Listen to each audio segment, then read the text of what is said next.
Hi friends, welcome to Thilaka's kitchen. இன்றைக்கி நான் ஒரே மாவில் தோசை, இட்லி, குழி பணியாரம் 3 செய்ய போகிறேன். எப்படி செய்ய சொல்லி காட்டுறேன், வாங்க வீடியோக்குள்ளே போவோம். இப்போ ஒரு பாத்திரத்தை எடுத்து அதில் நான் ஒரு கப் சம்பாவோ நாடோ வெள்ளை நாடோ எதுனாலும் பரவாயில்ல ஒரு கப் சேர்த்துருக்குறேன். வெள்ளை பச்சரிசி ஒரு கப் சேர்த்துருக்குறேன். கடலைப்பருப்பு அரை கப் சேர்க்குறேன். உளுந்து அரை கப் சேர்க்குறேன். இப்போ இதில் உளுந்து அரை கப், கடலைப்பருப்பு அரை கப், பச்சரிசி ஒரு கப், இட்லி அரிசி ஒரு கப், வெந்தயம் ஒரு தேக்கரண்டி. இப்போ இதெல்லாம் நல்லா நனைய போடுறேன். ஒரு 5 மணி நேரம் நல்லா நனையட்டும். நான் நேற்று வியாழக்கிழமை பின்னேரம் 3 மணிக்கு ஊற விட்டு 8 மணிக்கு இரவு நான் அரைக்க போகிறேன். இப்போ நல்லா ஊறிடுது. இதை நல்லா கழுவி எடுத்து பாருங்கள், நல்லா ஊறி இந்த மாதிரி வந்துடுது. இப்போ நான் இதை மிக்ஸி ஜாரில் தான் நான் அரைக்க போகிறேன். இப்போ 2 முறை 2 கப்புக்கு நான் அரைக்க போகிறேன். இது சாதாரணமாக ஒரு 4 பேர் சாப்பிடலாம். இப்போ நல்லா தோசை மாவு மாதிரி நல்லா அரைச்சிட்டேன். கடலைப்பருப்பு விருப்பம் இல்லாதவங்க நீங்கள் வளமையாக செய்கிற மாதிரியே இட்லிக்கெல்லாம் சேர்த்து ஒரே இதில் செய்யலாம். இப்போ பாருங்கள், உப்பும் சேர்த்து நல்லா மிக்ஸ் பண்ணுறோம்.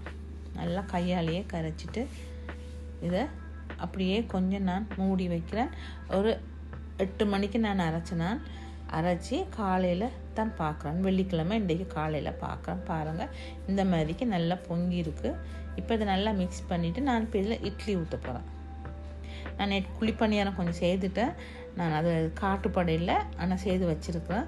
இப்போ இட்லி ஊற்றுறேன். இட்லி நல்லா அவிஞ்ச பிறகு தோசையும் ஊற்ற போகிறேன். நான் பாருங்கள், இட்லி நல்லா அவிஞ்சிட்டுது. இப்போ நான் தோசையும் ஊற்ற போகிறேன். தோசைகள் சூடாக இருந்தால் நாங்கள் கொஞ்சம் தண்ணி தெளித்து நெருப்பை கொஞ்சம் குறைக்கணும். ரொம்பவும் தோசைகள் சூடாக இருந்தால் தோசை வந்து சுருண்டு வரும். அதனால் நெருப்பை கொஞ்சம் குறைச்சிட்டு தோசைக்கல்லில் கொஞ்சம் தண்ணி தெளித்து சூடாக தண்ணியை வச்சுட்டு தான் நீங்கள் தோசை ஊற்றணும். அப்போ தான் தோசை கலண்டு நல்லா வரும். இல்லாட்டி எல்லாம் ஒட்டி தான் இருக்கும். இப்போ இதுக்கு நல்லெண்ணெய் நல்லா தலைன்னு நல்லா ஊற்றுறோம். பட்டரோ நெய்யோ நல்லெண்ணெயாக சேர்த்துக்கலாம். உங்களுக்கு கடலைப்பருப்பு பிடிக்கலைன்னா நீங்கள் 2 கப் தோசை அரிசியும் அரை கப் பச்சரிசியும் சேர்த்துக்கலாம்.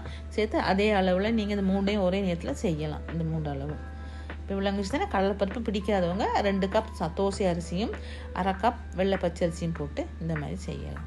இது நல்லா தோசையும் நல்லா கலண்டு வரும். அப்படியே கரண்டி வச்ச உடனே கலண்டு வரும். தோசைக்கல் வந்து சூடாக இருக்கக்கூடாது. முக்கியமாக அதுதான் எங்களுக்கு ரொம்ப சூடாக இருந்தால் நீங்கள் தோசை ஊற்றுனீங்கன்னா சுருண்டு வரும், கஷ்டம். இப்போ பாருங்கள், அந்த தோசை எப்படி இருக்குண்டு நல்லா முறுமுறுன்னு கிறிஸ்பியாக வரும். நல்லா நெய்யெல்லாம் நல்லெண்ணெய்லாம் நல்லா தலைன்னு ஊற்றினா இதை காலை சாப்பாடுனால எங்கள் பிள்ளைகள் வந்து ரொம்ப நல்லெண்ணெய் நெய்யெல்லாம் கூடுதலாக ஊற்றி நான் செய்யலை. இப்போ பாருங்கள், இதுக்கு சட்னி சாம்பார் செஞ்சுட்டேன். சரியான சிம்பிளான ரெசிபி. இதை நீங்களும் செய்து பாருங்கள். பிடிச்சிருந்தால் லைக் பண்ணி ஷேர் பண்ணி சப்ஸ்கிரைப் பண்ணுங்கள்.